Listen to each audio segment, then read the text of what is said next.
Has now emerged in the case of 4 individuals sentenced to death by hanging by Jigawa State High Court. The counsel to the convicts, Mustapha Kashim, has expressed his intention to appeal the judgment within 1 week. In an exclusive interview with TV Studios reporter Yusif, the counsel says justice must be served in 3 ways: to the victim, dependents, and society. He argued that the judgment only serves justice to the victim. The convicts were found guilty of culpable homicide for conspiring to beat 30-year-old Salamatu Musa to death in 2019. The court, presided over by Justice Yusif, handed down the death sentence after the prosecution proved its case beyond reasonable doubt. According to Oputa, the justice is a 3-way traffic: justice to the victim, justice to the defendant, and justice to the society.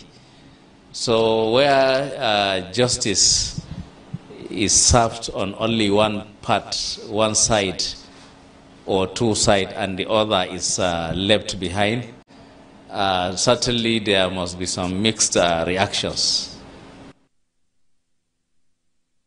I'm joined now by Jigawa State Commissioner for Justice, Bello Fanini. Thank you for joining us on TV Studios at 10. Provide for us, if you can, more context about this case, especially now that it has led to this sentence. Thank you very much and good evening. Well, as you rightly said, it is the case of a murder of a woman by 5 family members. 1 is at large, so 4 were found and convicted. They were found guilty and convicted by the court. It is a typical case of our African society that borders on witchcraft. They had a daughter that was sick, and she mentioned the deceased in her sleep.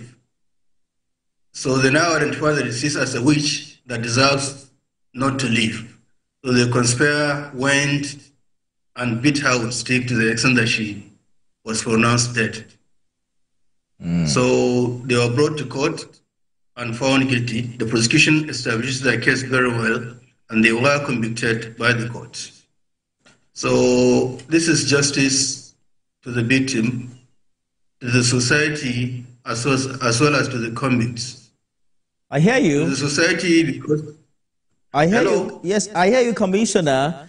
There are some who have also questioned what the Jigawa State government has done in the process to ensure that even the rights of the accused are protected throughout the trial process, and that death penalty is not applied arbitrarily or discriminatorily in this regard. Their rights have been fully protected. First of all, their right of fair hearing, they were being represented by a legal practitioner. And throughout the process of trial, there was not a single complaint as to infringement of their particular right by their counsel.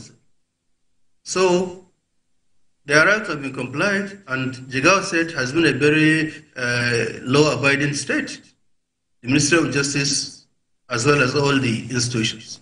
So there isn't any complaint, but of course they have the right to appeal the judgment. They have the right to appeal the decision. This is normal within litigation process. Let us talk about concerns raised by human rights groups about the use of the death penalty in Nigeria. How does Jigawa State government respond to these concerns, and are there any plans to review or repeal the death penalty in the state? Death penalty has been our law, and it will continue to be our law unless it is reviewed. So far it is the law, and I cannot see. I don't think we have any process of its review. But these are things that you cannot predict in the future. But for now, that is the position of the law, and all right, that's what is applied at the court.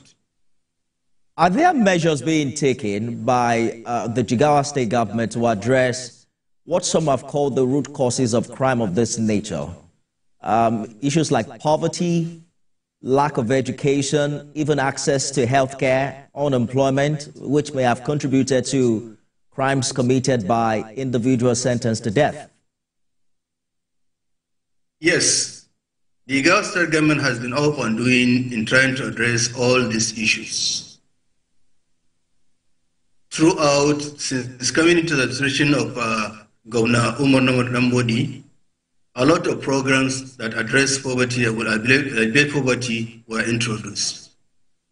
Jigawa State is well known for farming, and so the government is making so much investment, so much intervention in farming.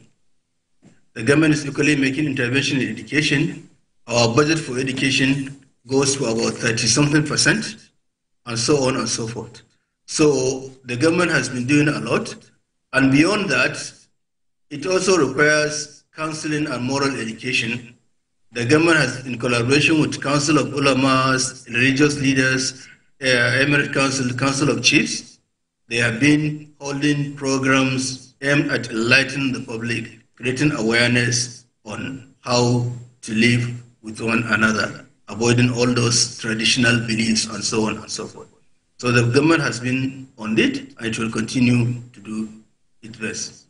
Commissioner for Justice in Jigawa State, Bello Fanini, thank you for talking to us on the news tonight. You're welcome. And coming up in TVC News at 10, President Tinubu returns to Nigeria.